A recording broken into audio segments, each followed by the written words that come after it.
What's going on, guys, and welcome back to another video.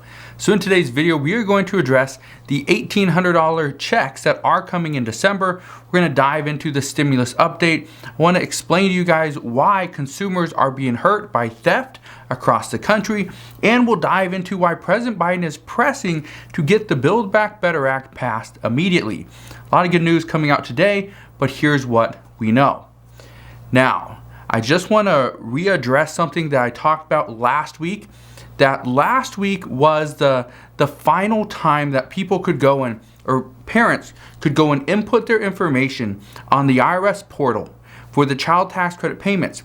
And if they have not received any of the $250 or $300 per month payments, they could potentially get up to $1,800 in December. That is where the $1,800 stimulus checks are coming from. Now, I've been seeing this all over. I've seen countless videos on TikTok, on Facebook, on YouTube as well. Many articles saying that anybody can get this $1,800 tax credit. That's not true. Parents can get this. Now, if you are a parent or you are a guardian of a child between the ages of 0 and 17 years old, you can get the child tax credit payments, but you got to keep in mind, you have to be the guardian. Don't just go out there and start claiming people. It's not going to work. You'll have to pay it back. So this is something that I just want to be clear on, because there's a lot of people out there saying every single person can get the $1,800, and that's not true. At the same time, if let's say you are a parent and you received, let's say $300 or $600 or $900, you can get the rest of the payments in December if you would have filed through the IRS portal, or you can call. According to multiple reports, if you missed individual payments, but you have received some, you can call, report those, and then they will pay it back. You will also get the rest, the other $1,800, when you file your 2022 tax or your 2021 tax return in 2022. So that's what we know there. I just wanted to fill you in on that, because I know a lot of people are pushing that, saying everybody's going to get it. And honestly, that's not true. We heard, and I told you guys this a couple days ago, where people were saying there's a $2,000 stimulus check coming out before Thanksgiving. That wasn't true either. Okay, so there's a lot of false information out there. So make sure you guys are following people that you can trust. Hopefully you guys can trust me. Again, I don't give you, honestly, and I know I get a lot of hate for this. I come on here and I give you the facts. I give you the truth.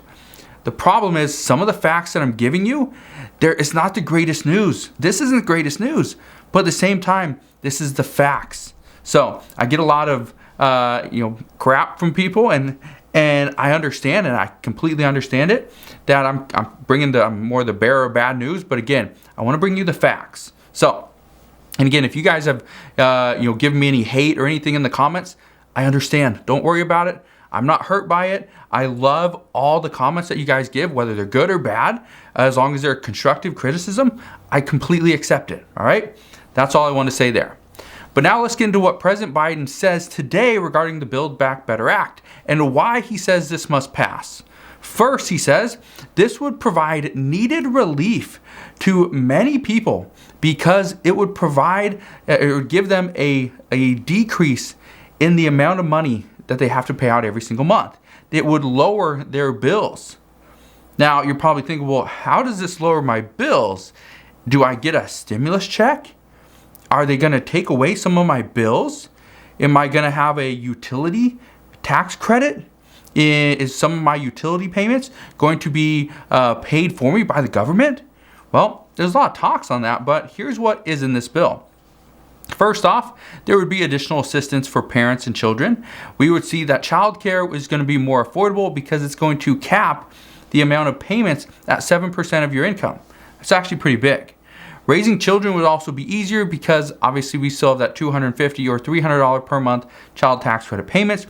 That would be extended for 1 additional year, as long as this is passed before the end of the year. If it doesn't pass until January, February, well, then we'd have to go back to the drawing board, change the language, because, well, there's payments that are supposed to come out in January and February as well. So we'll see what happens there. Medication, though, would be cheaper, and this is something that was seen as a major boost and huge relief to many seniors. And I know I get this all the time, is how come there's not much being discussed for seniors? Honestly, I don't know. Honestly, I wish I could tell you that it's coming, that we're going to see more for seniors, see more for veterans and people without children. Honestly, that's not the case. That's not what's happening right now. So, medication would be cheaper by capping what manufacturers can actually charge for their medications. Prescription drug prices have been high for years. They haven't gone down. Even though it's probably cheaper to manufacture, the price of medications only goes up. It's causing a lot of harm to many people that rely on these medications to live off of. So that's not great news, but the good news is this was included into the bill. The problem is it could be pulled. Okay, I just want to readdress that. It could be pulled. If it gets cut from this bill, I don't know if Senator Bernie Sanders would consider holding out and not passing this bill. If he does, it would make him look bad. But at the same time, that is the expectation that progressives have, is Senator Joe Manchin, Senator Kyrsten Sinema are going to try to reduce the cost of this bill, which is going to cut certain provisions. Then the chances are there will be progressive priorities. And if progressive priorities are cut and more progressives say, hey, Senator Sanders, how about you just don't support that bill? It's probably not going to be a big deal to Senator Joe Manchin and Kyrsten Sinema, because some say that's probably what they're trying to do. Just get rid of this entire bill, but make it look like it's somebody else's idea, not theirs. So we'll see what happens there. We also know Medicare Part D, there would be a hard cap on Medicare Part D of $2,000. And you're probably thinking, oh, that's great. That's like $166 per month that you'd pay. That would be the cap on it. That's really good, right? Well, that's good, but inside this bill, that doesn't start until 2024. Not 2021, not 2022, 2024 is when it would start. So we have a couple of years. So again, it is in the bill, but it doesn't provide immediate relief. We do know education would be less expensive because we'd have 2 years of pre-K, which is going to be free, and there's going to be additional Pell Grants for college. Now, one of the things I just want to bring up is when we have 2 years of additional schooling of pre-K, what that is going to do is it's going to allow parents to take their children to preschool or pre-K, whatever you want to call it, as opposed to taking that child to a daycare center and having to pay money every single day that the child is there. So it is going to be less expensive for parents again. We also know there's going to be $150 billion that's going to go towards affordable housing. It's going to create more housing, which is needed right now because many people are overpaying for their housing because there's not enough affordable homes. And so, according to the Biden administration, that is their goal, is to create more affordable homes, also fix, remodel, renovate some of the homes that are currently out there. I told you guys this probably about a month ago, that there's many homes in some larger cities, New York, Chicago, just different places right across the country, where we do have housing where there's rodents, crawling all over the place. You got, spiders, they're everywhere, but then you got cockroaches and just different things, mold all over the walls. And this money would be used to fix some of those homes. The only problem is those people would have to relocate while those homes are being fixed. So we need other homes to relocate those families into. And so that's, again, part of the problem, but it's going to take a little while.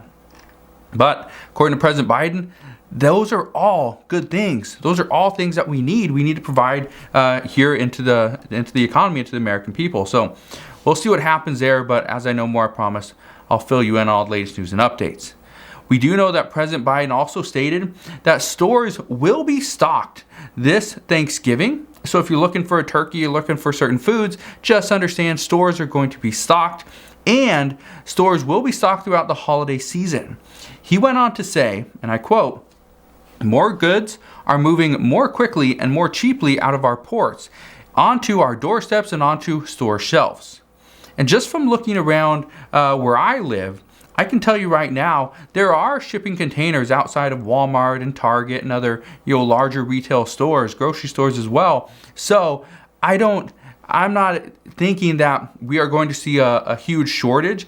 My guess is, and I haven't done a lot of research on this yet, but I will for tomorrow. My guess is stores are waiting until tomorrow.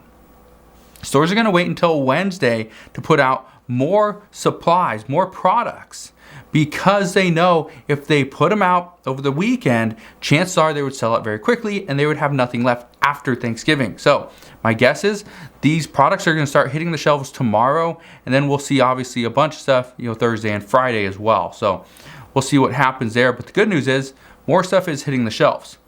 One thing I can tell you though, right now, many retailers are saying that they have more stock than they were anticipating. And it's because, like President Biden said, goods are moving more quickly and more cheaply out of our ports. There's two good things of that. One, it's moving quicker, which means they're getting into the stores faster. The problem is we still need people in the stores to unload the containers, right? Put the products on the shelf so people can buy them. The second good thing is it's moving more cheaply, which means that could bring our prices down. We could see deflation in certain sectors. So that's good news there. But again, as I know more on that, I will bring you the updates there as well. Now, over the past few weeks, we have actually seen an increase in theft in large retail stores. And I want to bring this up for one main reason. A lot of people ask, is it a good time to buy products? Is it a good time to go and buy certain things? And I always tell them the same thing. If you have the money and you need it, go and buy it now. If you don't need it right now, you could potentially wait, but it could also increase in price. But at the same time, we're coming to a certain place in our economy where things are looking better. There's still a lot of division, between certain people, and it's creating a lot of issues. So, just in the past few weeks, what we have seen is Walgreens and CVC. They have actually been saying that in many cities across California, they're actually closing down due to spikes in theft. Spikes. Like, this has been going on for a little while, but now they're seeing increased spikes where they're just going to shut down the stores because they're not profitable anymore. Best Buy just today saw a huge dip in the stock price simply because the retailer says that theft is actually traumatizing their staff. We know Walmart is going to be stepping up their loss prevention over the holiday season. And just give you an idea, currently 54% of consumers prefer to shop online. And experts predict that number will be greater than 60% by the end of 2022. So, let me ask you this question. Do you like to shop online? And if you do, why do you shop online? Why? Now, just to give you a little bit of an idea, I'll just go ahead and answer this for myself first. Now, I like the idea of convenience. I can, from my computer or from my phone, wherever my phone is, don't know. From my phone, my computer, I can ask Siri to just order something, right? I can get stuff sent to my house just whenever I want to, right? I can have it come automatically every single month or every week or every 2 weeks. Things like meals. I do purchase stuff through HelloFresh. So every single week, my wife and I order 3 meals from HelloFresh. So it just makes it easier on us. We do not have to go to stores. The meals come directly to us, come to our house every single week. 3 meals, put them in the fridge, they're good to go. Now, I also like the fact that I don't have to wait in a line. Now, according to reports, the average American goes shopping 1.6 times per week. Now, you're probably thinking, how do you go 1.6 times? Well, it's on average, okay? Just understand that. The average American goes shopping 1.6 times per week. This includes going retail shopping, clothing, grocery shopping, okay? I don't think this includes car shopping or home shopping, but you get the idea. 1.6 times per week. Now, on average, a person will wait in a line about 10 minutes. They'll have to wait in line for about 10 minutes before they get out of the store. Now, just to give you an idea, if you do the math on this, and I don't want to seem like I'm one of those guys that I break down all the numbers. I do, but at the same time, just look at these figures. If you go to the store 1.6 times per week, that means you spend 16 minutes every single week in a store.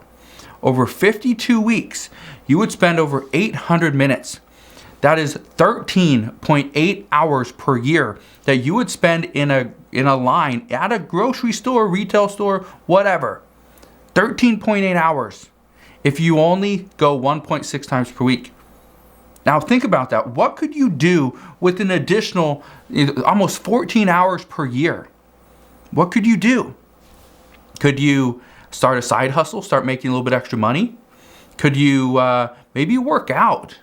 Maybe 13.8 hours, not a lot of time, but maybe you work out for 20 minutes a week. All right, again, not a lot. It's not a lot of time, but 20 minutes a week is more than some people do. Could you, clean your house, clean your car, stay more organized, get rid of bills, clean, right? Clean your home, right? Whatever it is. There's a lot of stuff you could do in 16 minutes per week. Now you're probably thinking that 16 minutes isn't very much, but honestly, it's quite a bit. So let me know what your thoughts are down in the comment section below. Let me know, why do you like to shop online? And give me kind of your insight. Let me know what your thoughts are regarding, President Biden pushing to get the Build Back Better Act. Do you think this is a good idea? Or would you rather him just completely get rid of this bill, start from scratch, and figure out a better way to provide for the American people? So let me know your answer down in the comment section below. Again, I just want to thank you guys for watching. Have a wonderful rest of your day. Consider subscribing, and I'll see you guys on the next one.